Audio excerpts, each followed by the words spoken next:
Amen. Miarabantsika rehetra indray ry havana amin'ny anaran'i Jesosy Kristy Tompo dia ho tononona amintsika mandrakariva ny fiadanana sy ny fahasoavana avy amin'Andriamanitra Ray Jesosy Kristy ary koa ny fanahy masina dia samy ho amintsika tsirairay avy.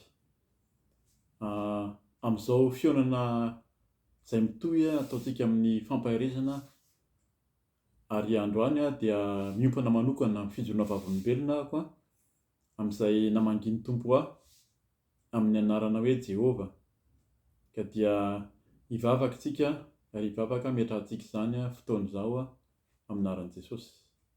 Eny ry Andriamanitra Ray, ry Jesosy Kristy Tompo, manantona anao indray izay ankehitriny, midera mankalaza amin'ny voninahitra anao, manesy teny eto anatrehanao satria Andriamanitra masina ianao, Andriamanitra be voninahitra, Andriamanitra mahery, Tompon'ny fahefana rehetra hatrany an-danitra ka hatretỳ an-tany.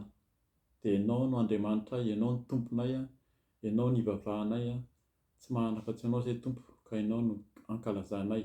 Saotra ny fitiavanao isan'andro, saotra ny nanomezanao ny zanakao ilay tokana Andriamanitra, dia Jesosy Kristy Tomponay avy any Nazareta, ho famonjena, ho fanavotana, mitondra ny helokay, mitondra fanavotana ho anay, ary indrindra mandatsaka ny rano soa, ho famelan-keloka, ho fanadiovana, ary misaotra fanahy masina, miasa sy manolo-tsaina, mitari-dalana, anton'izao rehetra izao ihany koa. Ka dia miasa ianao amin'izao fijoroana vavolombelona, fampahirizana izao, aoka tsisy ambara afa-tsy ny sitraponao irery ihany, aoka tsisy hoeninay koa afa-tsy ny feonao irery ihany, ka dia aminaranao Jesosy Kristy naovana izany vavaka izany, tenena araka ny fombanao, amin'ny anaran'i Jesosy, alleloia, amen. Amen. Dia misaotra ny tompontsika ry havana amin'izao fotoana izao. Ny fotoana moa dia mandalo, tsy mametraka ora na daty matetika fa ny Tompo no mamoaka ny teny araka ny sitrapony. Ny fizarana na fampihirizana ataoko androany dia efa nambara teto ihany teo alohaloha fa tsy navelan'ny Tompo, tsy navelan'ny fanahy masina fa tsy maintsy averina na tokony averina izao fijoroana vavolombelona izao. Fijoroana vavolombelona izay namangin'ny Tompo ao manokana ny amin'ny anarana hoe Jehova. Indray andro ry alina, indray alina moa izany, indray alina fa tsy indray andro ry havana, raha natory aho izany dia nanomboka tamin'ny roa sasany amin'ny 3 maraina teo dia manomboka maheno feo aho izany ao anatin'ny nofoko ao, matory ahako ny fanontaniana mipetraka hoe iza no tena vavolombelon'i Jehova. Amin'ny teny frantsay moa izany nametrahany azy, iza no tena témoin de Jéhovah hozy izy. Dia natory aho izany dia afaka tsy haiko fefakadiny, atsasakadiny taty aoriana dia miverina indray ilay izy, iza no tena témoin de Jéhovah. Dia nanomboka taitra izany satria dia niverim-potsiny hoe ao anaty nofo eo ilay izy, ao anaty torimaso.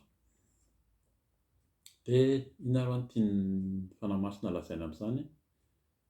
Dia niverina natory ahako, dia niverina fanoteliny sa fanonefany ilay feo hoe iza no tena témoin de Jéhovah, iza no tena vavolombelon'i Jehova. Dia nangataka mihitsy aho tamin'ny fanahy masina, inona moa izany Jesosy, inona fanahy masina no tianao ambara amin'izany? Dia tao anatin'ny nofo ihany ny Tompo dia efa nanazava. Zaho izany mieritreritra hoe miresaka aman'olona na manazava aman'olona fa ao anatin'ny nofo ao no efa misy fanazavana izay nomen'ny fanahy masina izany ny amin'ny hoe iza ny tena témoin de Jéhovah. Misy tenin'Andriamanitra raisiko sady izany andraisantsika, anorenantsika izany fijoroana vavolombelona izany ny amin'ny hoe anarana Jehova io. Any amin'ny Exodosy 20, ny Deutéronomie koa misy anazy fa 5 fa ny Exodosy no raisintsika 20 dia vakintsika ny 1 ka hatramin'ny 7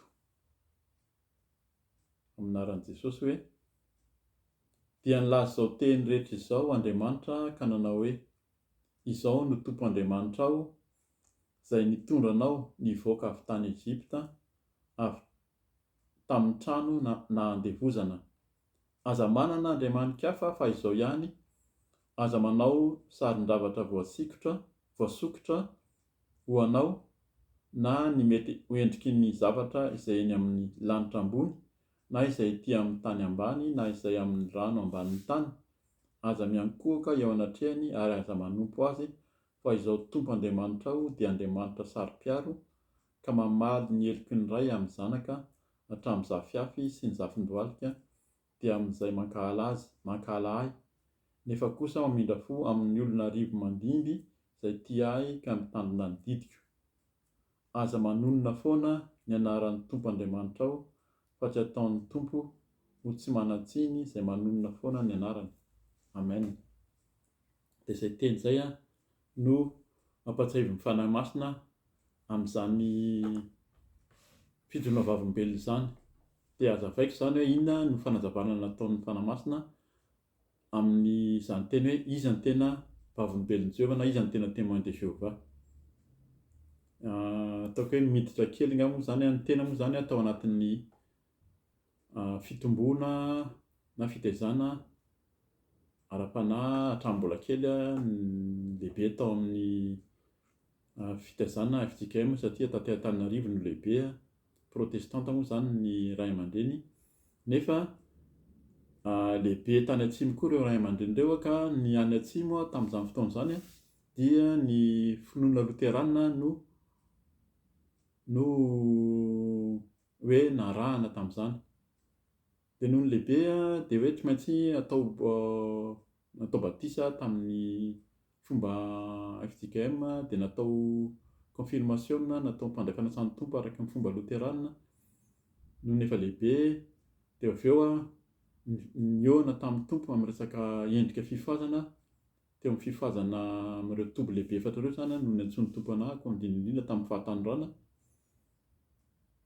Dia efa vita hoe miomana mpiandry dia niasa teo amin'ny sehatry ny asa fanompoana. Ny tenako moa zany dia ampitan-dranomasina tya Belzika ankehitriny. Noho ny tonga tya Belzika dia tsisy zany hoe endrika fifazana izany tamin'ny fotoana nahatongavako taty fa ny fiangonana evangelika na pentekotista zany no mitovy mihitsy amin'ny fiasan'ny asa-pifazana zany dia tao indray no mitohy ny amin'ny asa fanompoana. Dia izay no tiako ambara fohy zany ny amin'ny hoe fitaizana ara-panahy, nefa ny fitaizana tao anatin'izany fotoana izany indrindra teo amin'ny malagasy moa zany raha mamaky ny baiboly malagasy dia tena nitaizana amin'ireo fiaraha-mivavaka rehetrarehetra narahanareo dia taizana tao anatin'izany anarana hoe Jéhovah zany. Hoe Jéhovah lany tsy anjera zany raha ankehitriny na dia efa nambaran'ny tompo amin'ny tao anatin'ny nofy izay nanambarana izany ahafahako manazava amintsika ihany koa zany hoe inona ny tian'Andriamanitra lazaina hoe iza ny tena vavolombelon'i Jéhovah na iza ny tena témoin de Jéhovah. Fanazavan'ny fanahy masina dia hoe tsika ozy izy izay nanaraka an'ireo fiaraha-mivavaka ireo zany, atao hoe protestanta na atao hoe katolika ary hoe kristiana izay tena hoe manara-dia an'i Kristy, dia miteny hoe ny témoin de Jéhovah na vavolombelon'i Jéhovah dia tsy kristiana na atao mihitsy ary hoe secte, tsy araka ny sitrapon'Andriamanitra, tsy mihinana Jesosy Kristy ho zanak'Andriamanitra ary tsy mivavaka amin'ny Jesosy Kristy, tsy mivavaka amin'ny fanahy masina fa mivavaka amin'ny Jéhovah. Dia iza ilay Jéhovah ozy izy? Tsika ozy izy no milaza fa ireo dia tsy izy ireo raha mitory teny sy mandondony any ambaravarana ireo témoin de Jéhovah ireo dia sakanana tsy ampidinina ao an-trano satria tsy mitovy finoana amintsika kristiana izay manara-dia mitory an'i Jesosy Kristy hoe nanolotra ny tenany teo amin'ny hazo fijaliana, hoe tena zanak'Andriamanitra. Nefa iza ny tena mijoro vavolombelona? Nareo ozy izy amin'ny baiboly izay nosoratana, eo zany mbola misy fanontaniana anankiray koa nasehon'ny fanahy masina taty aoriana hoe maninona ilay anarana Jéhovah io no tafiditra ao amin'ny baiboly malagasy. Rehefa namaky ny baiboly teny frantsay, amin'ny baiboly teny anglisy na baiboly amin'ny teny hafa, indrindra moa zany ny teny hebreo izay nakana ny baiboly io dia tsy misy an'izany anarana Jehova zany eo tompoko. Tsy misy anarana Jehova mihitsy ao ary tsy fantatro hoe iza no nametraka io anarana Jehova io indrindra amin'ny baiboly malagasy sy amin'ny finoana hafa koa.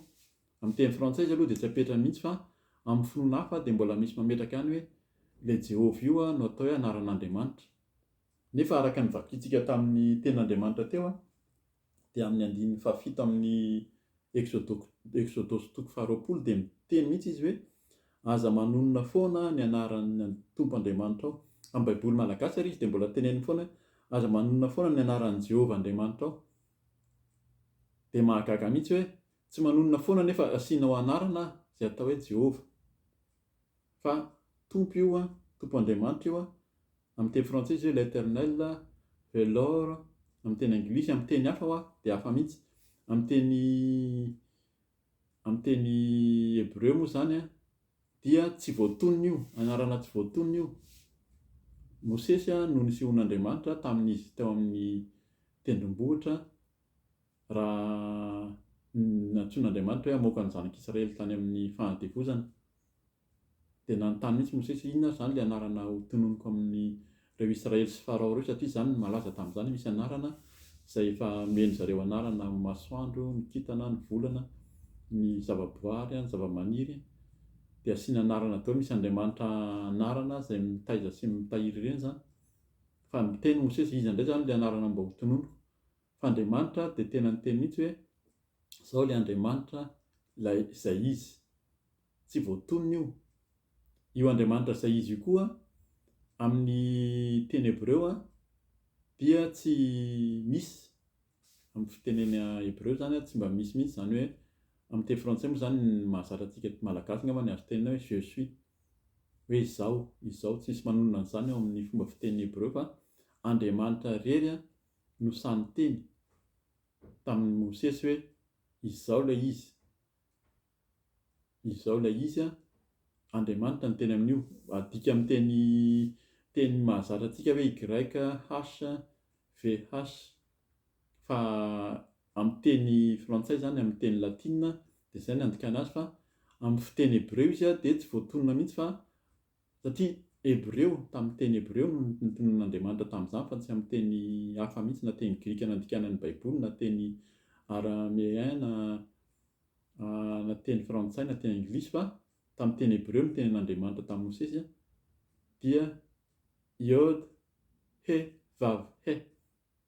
Zany hoe sarotra mihitsy manonona an'izany zany ary tenen'Andriamanitra mihitsy aza manonona an'io.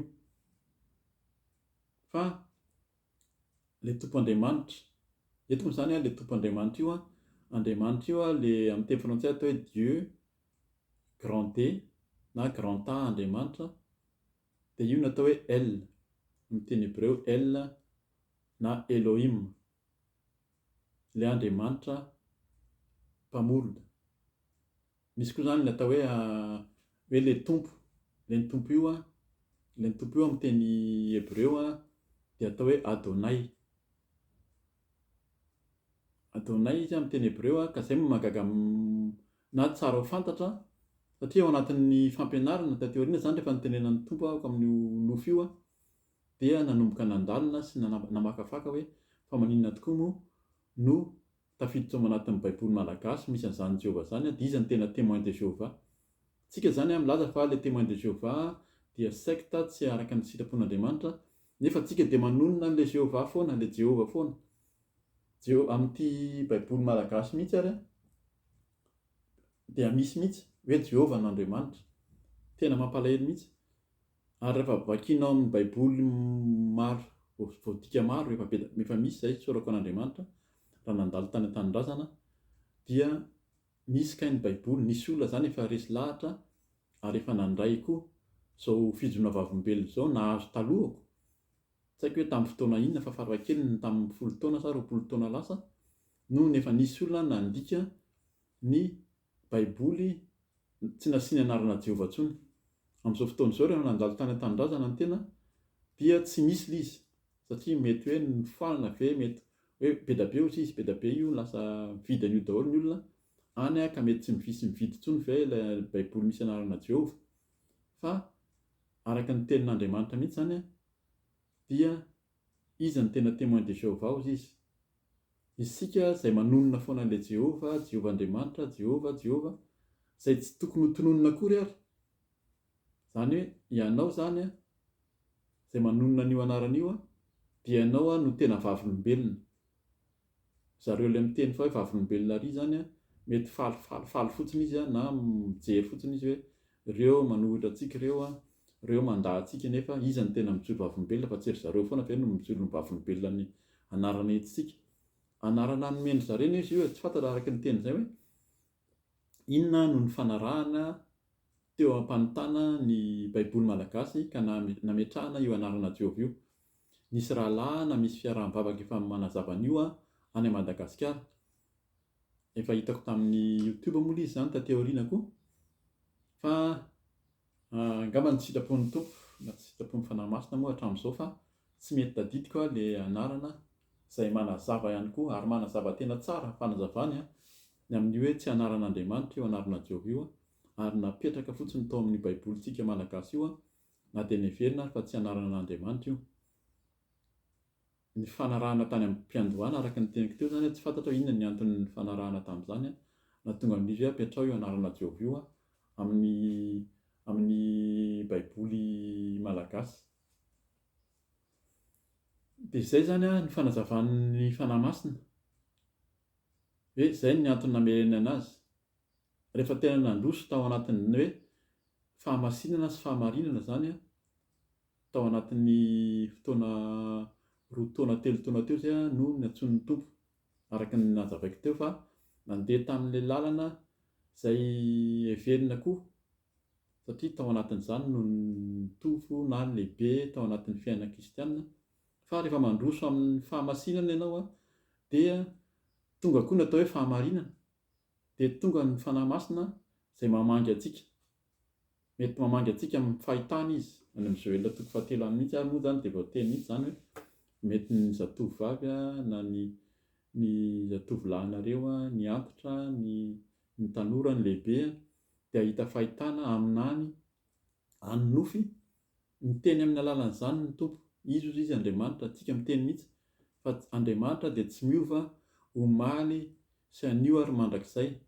Raha niteny raha naminany na mpaminany olona izy tamin'izany dia mbola mitohy izany faminaniana izany ary raha nampanonofy olona izy amin'ny fanambarana ny sitrapony tamin'ny Daniela, tamin'ny Josefa, tamin'ireo mpanompo man'Andriamanitra maro, dia mbola mitohy koa izany fanomezana nofo izany ka raha nampanonofy azy zany ny tompo na mieriny intelo. Fantatsika tsara hoe rehefa misy famerenana intelo na inefatra ohatr'izany ny sitrapon'ny tompo dia izay mahatonga ny tena hoe tsy mipetraka ary tsy mijanona fotsiny fa manambara araka ny nanazavan'ny fanahy masina an'izay zany hoe iza ny tena témoin de Jéhovah. Dia isika izay manonona an'io anarana Jehova io, raha mbola manonona ny anarana Jehova isika, milaza fa anaran'Andriamanitra, dia isika no vavolombelon'ny Jehova voalohany, na tsika ny tena témoin de Jéhovah voalohany. Fa hozy izy amin'ny 7 amin'ny Exodus 20 averika any hoe amin'ny anaran'i Jesosy aza manonona foana ny anaran'ny Tompo Andriamanitra ao, fa tsy ataon'ny Tompo ho tsy manatsiny izay manonona foana ny anarana. Araka ny voalaza teo zany fa tsy anarana tsy voatonona io. Iod, he, vav, he zany no tokony hanonana azy. Na ilay anarana hoe Yahvé ary na hoe Yahweh, mbola tokony hoe sarotra ihany no tokony manonona an'izany satria tsy izany no fanonana an'io amin'ny teny hebreo. Fa izay fanonana izay no anarana iantsoana an'io Andriamanitra io zany.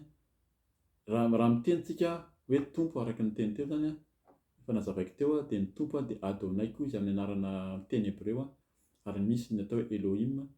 Raha teny hoe El moa zany anaran'Andriamanitra, El Shaddai Andriamanitra tompony zavatra rehetra, Dieu tout puissant zany no atao hoe El Shaddai. Fa misy amin'ny teny malagasy dia mbola asiana hoe Jehova. Misy ny Jéhovah samy manonona an'izany ny olona, fa noho ny tsy fahalalana na noho ny tsy fampahatarany fanahy masina dia misy ny olona tena hoe tsy azo ovana amin'izany izay, fa nahoana izany no efa hitanay tato amin'ny baiboly hoe tenin'Andriamanitra zany, tsisy afaka manala an'io tenin'Andriamanitra io na litera iray ary. Fa io anarana Jehova izay voasoratra amin'ny baiboly malagasy io ry havana dia tsy anaran'Andriamanitra. Ny tompo no mampahafantatra antsika an'izany ka anjara antsika. Afaka manontany koa ianao raha izany fangin'ny fanahy masina dia tokony anontany fanahy masina koa ianao inona ary izany. Ary manontany tena ianao fa maninona ary ireo mpanompon'Andriamanitra maro izay talohanao na talohan'ireo hafa ireo maninona tsy mivangin'Andriamanitra. Izay angatantsika amin'ny fanahy masina. Io zany misy mitohy, izany atao hoe mety hoe fampianarana koa na fahamarinana fa ao amin'ny asan'ny apôstôly. Angambany ny asan'ny apôstôly toko 2 mety tsy vakiako eto izy fa hoe andray ny toko 1 izy ny fa misy an'izay hoe fa azo hery ianareo amin'ny latsahan'ny fanahy masina aminareo dia ho vavolombeloko. Rehefa tonga aminao ny fanahy masina izay nitenenin' Jesosy izay mbola mihetsiketsika ao Jerosalema aloha. Aza mihetsiketsika ao Jerosalema aloha mantsy amin'ny mpianatra fa rehefa tonga ny fanahy masina izay ianareo vao azo hery. Midika izany fa tsy azo hery tsika raha mbola tsy mandray ny fanahy masina. Rehefa mandray ny fanahy masina tsika ohatsy izy dia ho vavolombeloko eo Jerosalema aloha dia hatrany Jodia, Samaria hatramin'ny faran'ny tany. Izay zany mila mandray ny fanahy masina. Ahoana ny azahoana ny fanahy masina io dia niteny mihitsy ny Petera rehefa taloha Petera natahotra 20 zareo niafina mihitsy alohan'ny latsahan'ny fanahy masina fa amin'ny asan'ny apôstôly toko 2 no nirotsaka amin'ny fanahy masina dia nirotsaka tamin'ireo mpianatra tsiraray avy, tsy ny apôstôly irery fa izay nivory teo na ny vehivavy ny renin'i Jesosy dia samy nandray fanahy masina ka niteny tamin'ny fiteny izay tsy mbola hainy, niteny tamin'ny fiteny izay olona nanatrika tamin'io zany fotoanany Pentecote tany Jerosalema tamin'io. Izay olona tonga teo nanatrika teo samy nafantatra ny fiteniny avy. Ary dia nitsangana mihitsy ary Petera tamin'izay, nanomboka ny sanitsangana Petera sy ny 12 tena nitory, tsy niafina intsony fa nitory mihitsy hoe izao ilay Jesosy Kristy nienjehanareo io nanazava hatramin'ny testameta taloha, hatramin'ny Abrahama ka hatramin'ny nahatongavan'i Jesosy nanolorany tenany sy nitsanganany tamin'ny maty dia nanontany ireo jiosy maro izay tonga teo Jerosalema tamin'izany inona ary no tokony ataonay. Dia niteny mihitsy izy hoe mibebay ianareo dia atao batisa amin'ny anaran'i Jesosy Kristy dia ho tonga aminareo koa ny fanahy masina.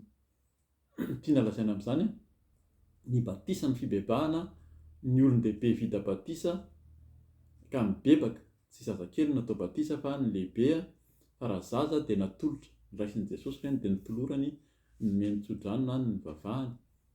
Fa ny olon-dehibe izay tonga saina olon-dehibe tsika no manolo-tena dia atao batisa, amin'izay no tonga amintsika ny fanahy masina. Mila vakiantsika izany ao amin'ny asan'ny apôstôly eo toko 2:9 na 9 angambany fa tsara fantarina ny sitrapon'Andriamanitra ka tonga ny fanahy masina mamangy hoe maninona ny ireo mpanompon'Andriamanitra hafa koa maninona tsy mba mivangina satria io zany anisan'ny fahamarinana iray koa izay nampianarin'ny fanahy masina koa, ampianarin'ny tenin'Andriamanitra. Tsika mamaky ny tenin'Andriamanitra fa tsy hoe mamorona na hoe ny sotomina tay izany ny teny izany fa ao amin'ny tenin'Andriamanitra no miteny an'izany hoe iza ny tena témoin de Jéhovah dia tsy anaran'Andriamanitra io ry havana, io anarana Jehovah io. Fa fantatsika tsara fa izay zany no anarana. Izay olona nametraka azy teo zany mety hoe nandamindamina teo, fantatsika tsara fa amin'ny teny Hébreu koa ny anarana hoe tena anaran'i Jesosy dia Yeshua. Yeshua io dia anaran'i Jesosy Kristy io, tsy fanampina anarana koa. Izay zany dia averina foana fa tsy fanampina anarana io fa ataon'ny olona fanampina anarana any amin'ny firenena latina na amin'ny firenena hafa dia mametraka mihitsy hoe ataon'izareo anarana koa Jesus na Jesus ahoana ny fanognana azy fa tsy fanampina anarana io fa anarana. Izay mahatonga nisy hoe roahana amin'ny anaran'i Jesosy Kristy na noarana amin'ny anaran'i Jesosy Kristy ny fanahy ratsy. Ilay Jesosy Kristy avy Nazareta anaran'i Jesosy io ilay Yeshua io fa tsy fanampina anarana. Ohatran'ny anarana malagasy ihany io ny anarantsika malagasy raha manomboka amin'ny raha ny anarako dia hoe Ramiandrosoa. Amin'ny teny frantsay izy rehefa dika amin'ny teny frantsay dia hoe le bon berger. Misy dikany hafa moa izany nandikanana azy teo aloha neritreretana azy hoe celui qui attend le bonheur, Ramiandrosoa. Ay ny tena dikany dia le miandry soa io dia le bon berger. Raha malagasy no tononona fa le bon berger no anarako dia tsy manaiky mihitsy malagasy anahy fa tsy zany no anarako fa raha miandry soa. Dia ohatran'izay koa ho an'ny jiosy Yeshua no anaran'i Jesosy dia am'zareo dia Yeshua foana io. Fa noho ny fanjanahana nisy tamin'ny Rômanina, tamin'ny Grika dia napetraka hoe Kristy Jesosy ilay izy fa ny tompo zany mampianatra antsika amin'izay koa. Azontsika tononona mihitsy Yeshua io satria anaran'i Jesosy mihitsy io, fa Andriamanitra koa nanaiky amin'izao hoe nametrahana ny anarany hoe Kristy, ilay Mesia zany ilay Kristy io, Masia. Dia io ilay Mesia io na Kristy na ilay Jesosy io no anarana napetraka ihany koa. Ka izay mahatonga antsika mitondra an'ilay manohy an'ilay hoe kristiana satria napetraka tamin'izany hoe Kristy no napetraka ho Mesia tamin'izany ka dia mitohy tsika hoe lasa kristiana.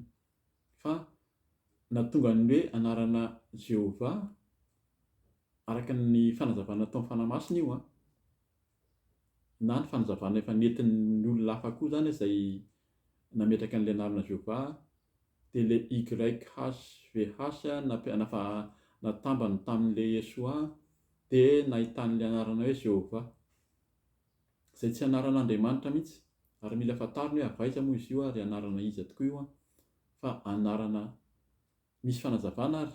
Izay zany mampirisika antsika malagasy moa zany vitsivitsy ny fanazavana fa amin'ny YouTube na amin'ny Facebook amin'ny teny frantsay dia tena maro mihitsy ny manazava fa tsy anaran'Andriamanitra io fa anarana Satana ary io. Izay mahatonga antsika kristiana miteny hoe tsy manaraka ny témoin de Jéhovah na tsy manaraka ny vavolombelon'i Jehova fa tsy mihinana Andriamanitra, tsy mihinana Jesosy Kristy tena zanak'Andriamanitra io. Ka izay mila mieritreritra zany tsika raha maheno izao fijona vavolombelona izao na fanazavana fohy izy satria raha hazavaina dia ho lava be. Mampirisika antsika zany misy rahalahy na anabavy izay efa manambara ny fanazavana misimisy kokoa ny amin'izany anaran'izany fa nasehon'ny tompo anahako araka ny fanazavan'ny fanamasina tampoka zany dia izay izy ny témoin de Jéhovah. Raha mbola manonona an'io anarana Jehova io ianao amin'ny fiainanao ao amin'ny baiboly izay vakianao dia ianao no tena vavolombelona, ianao no nijovavolombelona amin'ny olona rehetra fa izy tena anaran'Andriamanitra io Jehova io fa tsy anaran'Andriamanitra io ka izay no fijona vavolombelona na mpitaina amintsika zany efa natao teto ihany izy ity fa tsy navelan'ny tompo raha tsy naverina indray androany ahafahantsika mandray tsara ny amin'ny hoe tsy anaran'Andriamanitra ny Jehova. Ka tsy tokony hanonona an'io intsony isika raha tena mitonona fa manara-dian'Andriamanitra Jesosy Kristy tompo dia mila fantarina zany izay anaran'Andriamanitra izay fa Yod He Vav He izay ny fanonona azy amin'ny teny Hebreo. Yahvé mety mahatonona azy ihany Yahweh koa fa tsy anaran'Andriamanitra ilay izy ka andalantsika no mbola mijoro ao anatin'izany famarinana izany mety ho zany koa no sakana. Mety ho zany hoe sakana isian'ny tsy fampandrosoana ny ara-panahy na ny tsirairay avy na ny fiaraha-mivavaka ny fiangonana indrindra ny firenena malagasy ka dia tsika tsirairay avy samy handray zany teny zany voninahitr'Andriamanitra. Ka dia mampahery antsika ry havana mangatah ny fanahy masina. Mety hiteny ianao hoe fanahoana moa zany naraka fotsiny ilay rahalahy fotsiny io fa mangatah ny fanahy masina dia hiteny aminao koa ny fanahy masina hanambara ny sitrapon'Andriamanitra rehetra ny amin'ny fanarahana ny zanakao hoe Jesosy Kristy zany indrindra amin'ny fitadiavana azy tanteraka ao anatin'ny fahamasinana sy ny fahamarinana. Dia ny voninahitra ho an'Andriamanitra irery ihany fa ny fiadanana koa dia ho antsika izay ampanaradian'ny Kristy marina araka ny sitrapony irery ihany dia amin'ny anaran'i Jesosy Kristy nanaovany fotoana zany fijona vavolombelona rehetra zany misaotra tompoko. Alleluia. Amen.